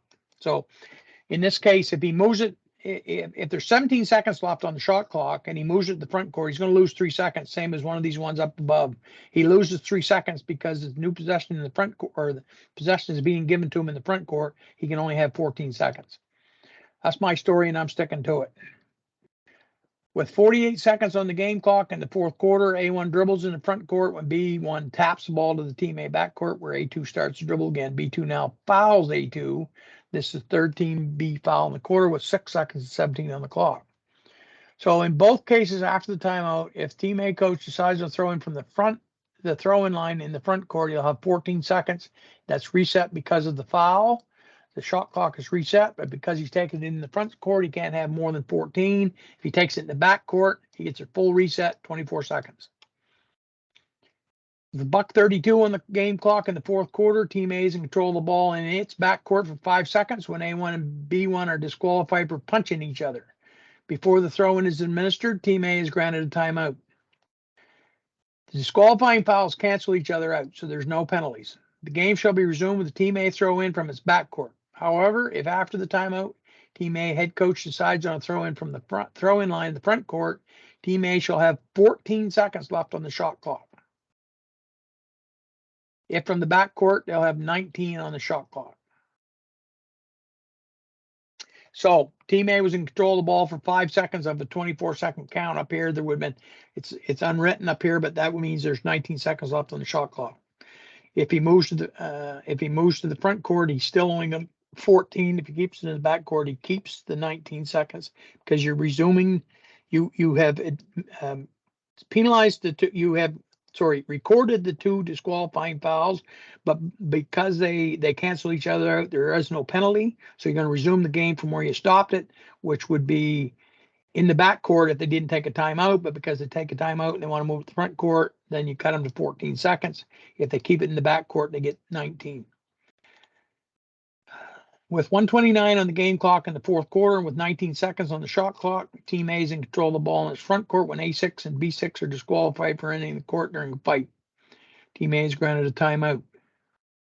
Disqualifying penalties shall cancel each other. After the timeout, game shall be resumed by team A throw-in its front court from place nearest to where the ball was located when the fight started. Team A shall have 19 seconds on the shot clock. So again, you're going to record the disqualifying fouls. You're going to put the 2 players out of the game. The penalties cancel each other out, and you're going to resume play nearest to where the fouls occurred. And you're just going to resume the play, and there was 19 on the clock. That's what you're going to start with. With a minute 18 on the game clock in the fourth quarter, team A is awarded a throw-in from its backcourt. Team A is granted a timeout. After the timeout, team A head coach decides on a throw-in from the throw-in line in the front court. Before the throw-in is administered, the team B head coach requests a timeout. The original decision of team A head coach to administer a throw-in from the front court is final and irreversible and cannot be changed within the same clock stop period. This shall be valid also if the team A head coach takes a second timeout following the first one. So in that case, Team B can take the timeout, but they're still going to, team A is still going, he's already indicated he wants it in the front court. So when you resume play, it's still going to be team A throw in the front court. Statement: at the start of all quarters other than the first quarter and at the start of each overtime, a throw-in shall be administered at the center line extended opposite the scorer's table. The thrower-in shall have 1 foot on either side of the center line extended. If the thrower-in commits a throw-in violation, the ball shall be awarded to the opponents for a throw-in from the center line extended. However, if a defraction occurred on the court directly on the center line, the throw-in shall be administered from the front court at the place nearest to the center line. So at the start of a quarter, thrower-in A1 commits a violation at the center line extended. So in that case, the game shall be resumed by team B throw in from the place of the original throw in at center line extended with 10 minutes on the game clock, 24 seconds on the shot. Thrower in shall be entitled to pass the ball to any place on the court. The direction of the alternating possession arrow shall be reversed in favor of team B. Example, at the start of the quarter, thrower in A1 at the center line extended passes the ball to A2, who touches it before it goes out of bounds in the team A front court or back court. Interpretation, the game shall be resumed by team B throw in from the place nearest to where the ball went out of bounds in A, its front court with 24 seconds on the shot, or B, in its front court with 14 seconds on the shot clock. The team A throw in ends when A2 touched the ball. The direction of the alternating possession arrow shall be reversed in favor of team B. Example, the following infractions may occur at the center line on the court. A1 causes the ball to go out of bounds. A1 is charged with a team control foul. A1 commits a traveling violation. In all cases, the game shall be resumed by team B throw in from its front court at the place nearest to the center line. And team B shall have 14 seconds on the clock. So if team A does any of these three items, that's A1 causes the ball to go out of bounds, A1 charges a team control foul, or he commits a traveling violation. In other words, he takes more than 1 meter strides away from where he was given the ball. That's a violation. Ball comes in at the front court nearest to the center line, and team B only has 14 seconds on the shot. Statement, a throw in resulting from an unsportsmanlike foul or disqualifying foul shall always be administered from the throw in line in the team's front court. So any of you new guys that don't know where the throw in line is in the team's front court, it is roughly equal directly, it's on the sideline, directly across from the very top of the 3-point circle. A1 is charged with an unsportsmanlike foul against B1 during the interval play between the first and second quarter. Before the start of the second quarter, B1 shall attempt 2 free throws with no lineup. Game shall be resumed by team B throw in from the throw in line in its front court, and they'll have 14 seconds on the clock. The direction of the alternating possession arrow shall remain unchanged. So that was not an AP with team B getting a throw in. That was a throw in they got as a result of the penalty for the unsportsmanlike foul. Statement, during a throw in, the following situations may occur. The ball is passed over the basket and a player of either team touches it by reaching through the basket from below, or the ball lodges between the ring and the backboard. So first example, thrower in A1 passes the ball over the basket when a player of either team touches it by reaching through the basket from below. That is an interference violation. The game shall be resumed with the throw in by the opponents from their free throw line extended. If a defensive team commits the violation, no point shall be credited to the offensive team as the ball was released from out of bounds. Second example, thrower in A1 passes the ball towards the team B basket and it lodges between the ring and the backboard. Interpretation, that's a jump ball situation because of the ball being lodged. The game shall be resumed according to the alternating possession procedure. Team A is entitled to throw in. The game shall be resumed with a team A throw in from behind the end line in his front court nearest to the backboard. Team A will have 14 seconds. If team B is entitled to throw in, it should be resumed with the team B throw in from behind the end line in its back court nearest to the backboard. And they all have 14 seconds on the clock. After the ball is placed at the disposal of the thrower in, that player may not bounce the ball so as the ball touches the inbounds area, and the thrower in then touches the ball again before it is touched or been touched by another player on the court. Example, thrower in A1 bounces the ball which touches the inbounds area, touches the out of bounds area, and then A1 catches it again. In the first one, it's a throw in violation by A1. After the ball leaves A1's hands and the ball touches the inbounds area, A1 shall not touch the ball before it touches or was touched by another player on the court. In second case, where it touches the out of bounds area, if A1 did not move more than a total of 1 meter between bouncing the ball and catching it, A1's action is legal. A 5-second restriction to release the ball shall continue. So I could see a player having the ball out of bounds, flipping it up with a spin on it. It lands in the court and spins back to the thrower in who's out of bounds. The minute he touches it, that's a violation. It would go over to the other team. I could see that happening.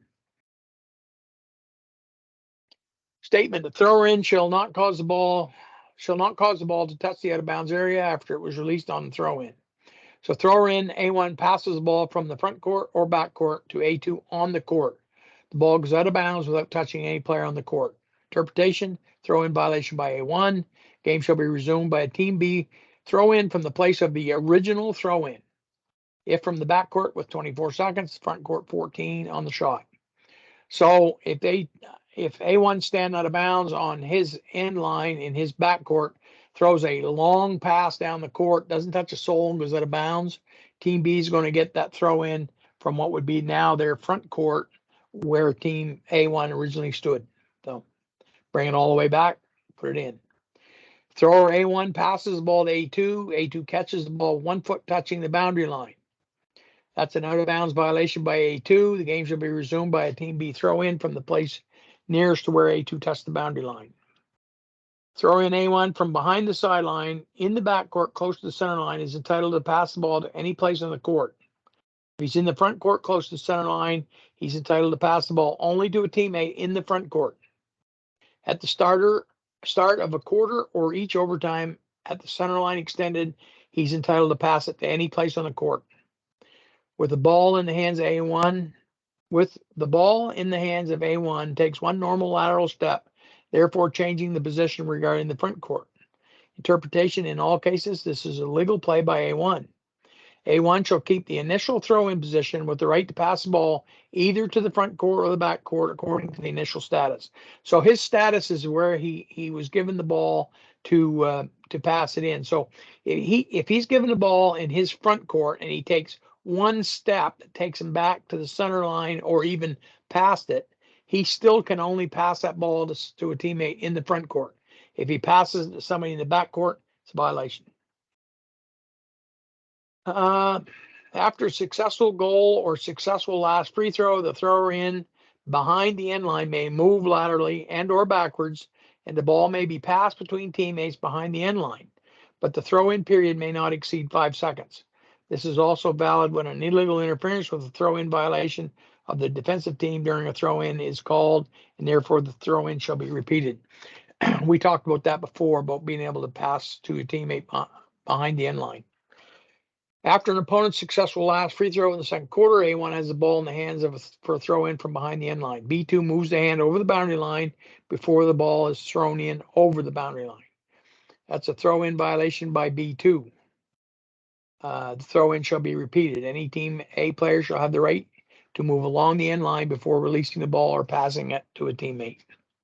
So because it was team B that violated on the initial throw-in, they retain their rights to move on that end line.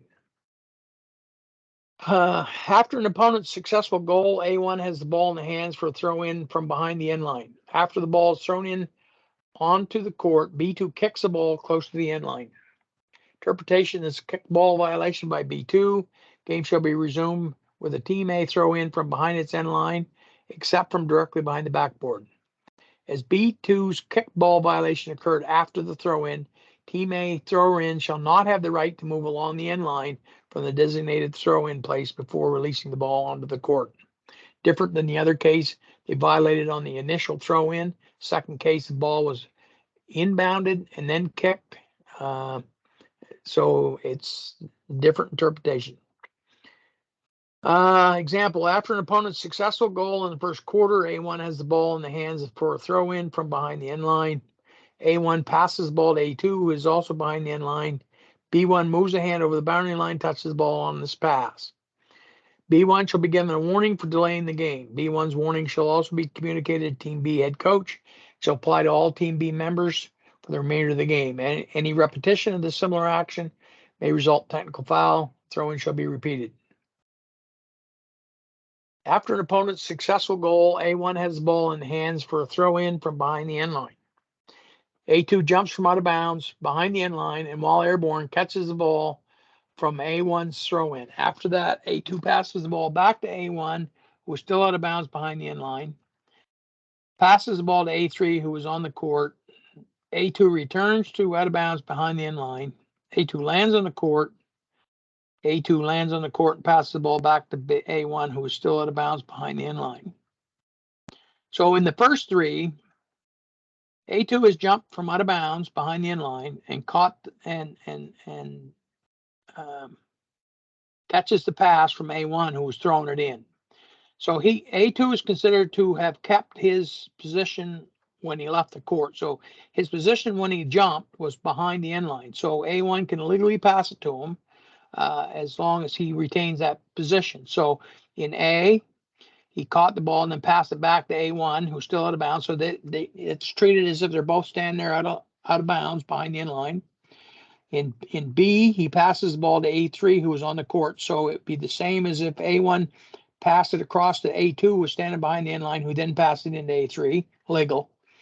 A2 returns to out of bounds. So after he jumped, caught the ball, he jumped from out of bounds, caught the ball, lands back out of bounds. So he's still out of bounds. Then he can pass it in. That's legal. Those three are all legal as long as they're done within the 5 seconds. If A2 lands on the court, or if he lands on the court and then passes the ball back to A1, his landing on the court is a violation because he's left the court from out of bounds, touched the ball. The ball's got to be touched first by someone in the court. So the last 2 are violations. First 3 are okay. How many more we got here? Crap. Okay. We'll finish this article and my voice get tired. So after the free throw resulting from a technical foul, the game shall be resumed with a throw in from the place nearest to where the ball was located when the technical foul occurred, unless there is a jump ball situation or before the start of the first quarter. If the technical foul is called against the defensive team, the throw in shall be administered from its backcourt. The offensive team shall have 24 seconds on the shot clock. If from its front court, shot clock shall be reset as follows. With 14 seconds or more showing, they'll continue with the time remaining, or if there's 13 or less, it goes to 14. If technical foul is called against the offensive team, that team shall have the time remaining on the shot clock, regardless of whether the throwing should be administered from its backcourt or from its front court. If a timeout and technical foul are called during the same game clock stop period, the timeout shall be administered first, followed by the administration of the technical foul penalty. After a free throw resulting from an unsportsmanlike foul or disqualifying foul, the game shall be resumed with a throw in from the throw in line in the team's front court, and they'll have 14 seconds on the shot clock. So let's see if we can get some examples of that. A2 dribbles in the back court or B in the front court when A1 is charged with a technical foul. In any team player shall attempt 1 free throw with no lineup. In both cases, the game shall be resumed with a team A throw in from the place nearest to where the ball was located when the technical foul occurred. Team A shall have the time remaining on the shot clock. So basically, you blow your whistle to call A2's dribbling the ball, and you blow your whistle to call technical foul on his teammate A1. Stop the game, administer 1 free throw as a penalty, then you resume the game from where you stopped it. Ball comes in play nearest to where the ball was located when the technical foul occurred. So you put it back in play nearest to where it was when you stopped it. Next example, A2 dribbles in the backcourt, front court when B1 is charged with technical foul. Any team A player shall attempt 1 free throw with no lineup. The game shall be resumed with team A throw in from the place nearest to where the ball was located when the technical foul occurred. Difference here is because it's a defensive player taking the technical foul, if you're rewarding the ball throw-ins coming into team A, if it's in the back court, they get the full 24 on the clock. If it comes in the front court, they get the full time on the clock if it's greater than 14 seconds. If it's less than 14 seconds, you push the shot clock back up to 14 and inbounds the ball. With 1:47 on the game clock in the fourth quarter, A1 dribbles in the front court and is charged with a technical foul. Team A is granted a timeout. After the timeout, any Team B player shall attempt 1 free throw with no lineup. The game shall be resumed with a Team A throw in from the place nearest to where the ball was located when the technical foul occurred. Team A shall have the time remaining on the shot clock. So in that case, A1's dribbling the ball. And it's charged with a technical foul while he's dribbling. I don't know. He's multi-talented, I guess, and do a lot of things. So he's dribbling, and plus you get a technical. His coach takes a timeout, so Team B shoots it. Ball comes back in, it goes to Team A, and you resume play with no change in the shot clock. When the game clock shows 2 minutes or less in the fourth quarter and in each overtime. If a technical foul is called against the offensive team and that team is granted a timeout, the offensive team shall have the time remaining on the shot clock. If the throw-in shall be administered from its back court. If the throw-in is from its front court, the clock shall be reset as follows. 14 or more on it. It stays at 14. 13 or less, stays where it is. So with 1:45 in the clock, fourth quarter, A1 dribbles in the backcourt, charged technical foul. A1 is granted a timeout. After the timeout, at the latest, Team A head coach shall inform the crew chief of the throw-in place. After the timeout, any Team B players shall attempt one free throw with no lineup. Game shall be resumed with the Team A throw-in according to the Team A head coach's decision. If the Team A head coach decides on throw-in from the throw-in line in the front court, Team A shall have 14 seconds if 14 or more are shown on the shot clock, or they get the time remaining if 13 or less is on the shot. If Team A head coach decides for a throw-in the backcourt, Team A shall have the time remaining on the shot clock. Example, 1:43 on the game clock in the fourth quarter. A1 dribbles in the backcourt and is charged with technical foul. Any Team B player shall attempt one free throw with no lineup, and then Team A is granted a timeout. After the timeout, Team A head coach shall inform the crew chief where the throw-in is going to come in. Game shall be resumed with a Team A throw-in according to the Team A head coach's decision. And once again, they'll have 14 seconds on the shot clock if 14 or more are shown. If it's 13 or less, they have whatever's shown on the clock. If he takes it in the backcourt, he'll have the time remaining on the shot clock. With 1:41 on the game clock, fourth quarter, A1 dribbles in the backcourt when B1 taps the ball out of bounds. Team A is granted a timeout. Immediately after, A1 is charged with technical foul. After the timeout, Team A informs where he wants to throw in. Team B players shall attempt one free throw with no lineup.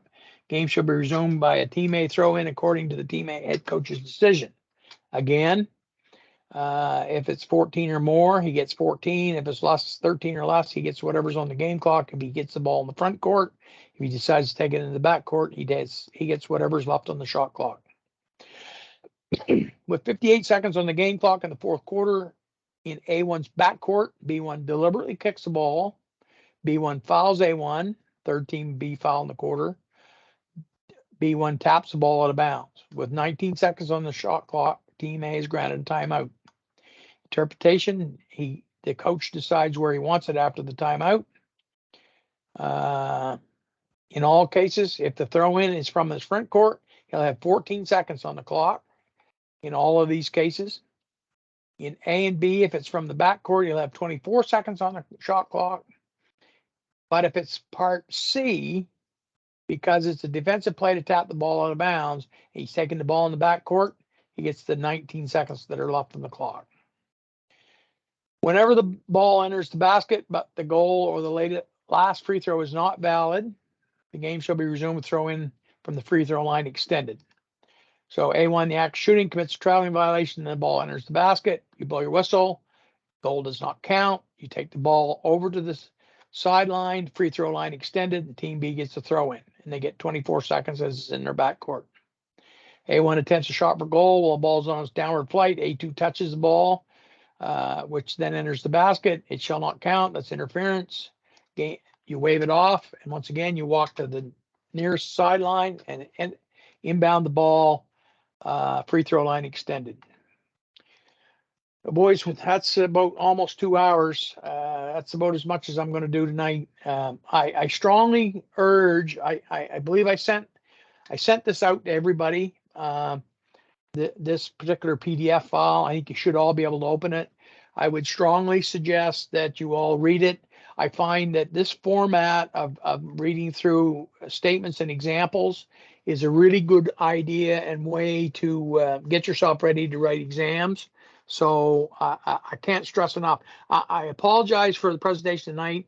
I know that this stuff, doing it this way, is very dry.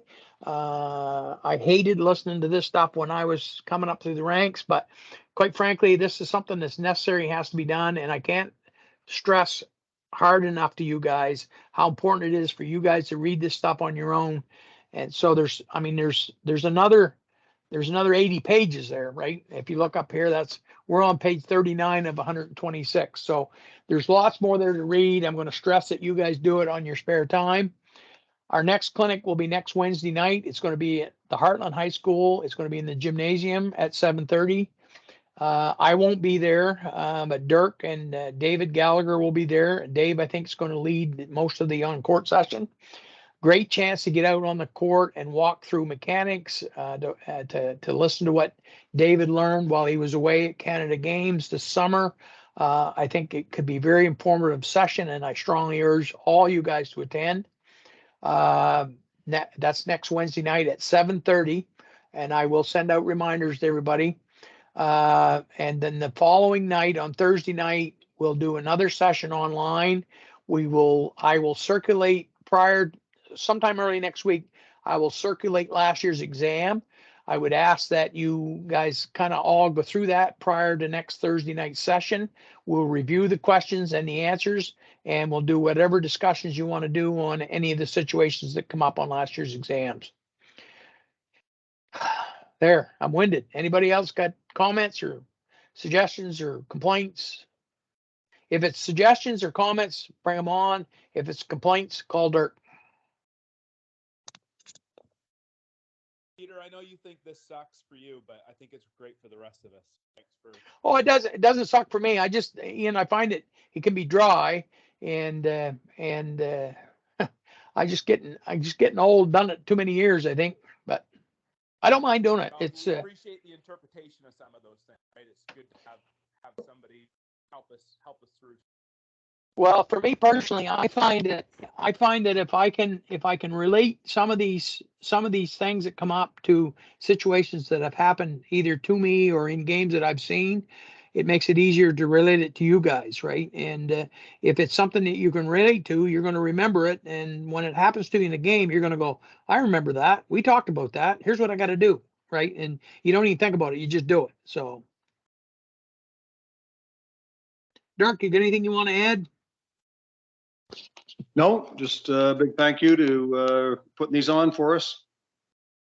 Not a problem. I see it as my duty, I guess. And I can't wait. I think that David's session next week should be really interesting. I think the fact that you guys will be out in the court, you get a chance to move around some and listen to what Dave has to say. And I'm assuming Jared will be there. Jared has, ACAA and CIS experience as well. Dirk will be there, I'm hoping. Dirk certainly has lots of experience under his belt. So big court, lots of room to move around. So I'm assuming that you can probably bring your shorts and your sneakers if you want, and you might get a little run in. Who knows? I'm not quite sure what Dave will have in store for you. I'll think about you when I'm sitting at the poker table. Oh yeah, who won Showdown? It wasn't me, so I don't remember. You took all the money when you left, Trevor. Yeah. Anyway, guys, if there's nothing else, I'm going to sign it off and give you back the rest of your evening. And thanks for listening. Thanks for attending, for your rapt attention. And I will send out the link to the recording to everybody on our list. Hopefully you find those interesting, because I know they're good things sometimes just to go back and review. And you can hopefully, by having them out there, you'll be able to review them as the season goes along and use them as you will. That's up. Hopefully they're useful to everybody. So, gentlemen, that's the night. We'll see you next Wednesday. Thanks, Pete. Thanks, Pete. Thanks, Pete. See you, man. See you, Pete. Where are you going? You there, Peter?